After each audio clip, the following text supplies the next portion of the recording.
માનકુવા વિસ્તારમાં બિન લાયસન્સ બંદૂક સાથે ઇસમ ઝડપાયો। જિલ્લામાં ગેરકાયદેસર હથિયારો રાખતા ઇસમો સામે કાર્યવાહી કરવા માટે ઉચ્ચ અધિકારીઓ દ્વારા આપેલ સૂચના મુજબ લોકલ ક્રાઇમ બ્રાન્ચ પશ્ચિમ કચ્છ ભુજની ટીમે માનકુવા પોલીસ સ્ટેશન વિસ્તારમાં તપાસ હાથ ધરી હતી।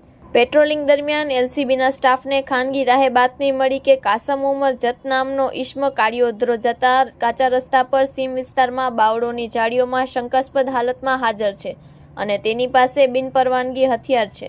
આ બાતમીના આધારે એલસીબીની ટીમે સ્થળ પર પહોંચી તપાસ કરતા કાસમ ઉમર જત મળી આવ્યો હતો। તેની પાસેથી એક સિંગલ બેરલ દેશી બનાવટની બંદૂક મળી આવી હતી। બંદૂક માટે કોઈ પાસ અથવા પરમિટ રજૂ કરવા જણાવતા આરોપી પાસે કોઈ દસ્તાવેજ ન હોવાનું જાણવા મળ્યું છે, જેને પગલે આરોપી વિરુદ્ધ માનકુવા પોલીસ સ્ટેશન ખાતે આર્મ્સ એક્ટ તથા જીપી એક્ટ હેઠળ ગુનો નોંધાયો છે અને આગળની કાયદેસરની કાર્યવાહી હાથ ધરાઈ છે। Report by Kiran Gori, Bhuj. Diwali special ધમાકા ઓફર સ્કીમ ચાલુ છે। જૂનું આપી નવું મેળવો।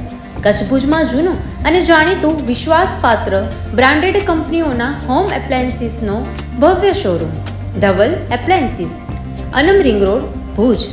ગેસ ચૂલા, hope chimney, juicer mixture, micro pizza oven, air fryer, લગ્ન કર્યાવર કન્યાદાન ગિફ્ટ સેટમાં તદ્દન નવી ડિઝાઇનના વાસણો,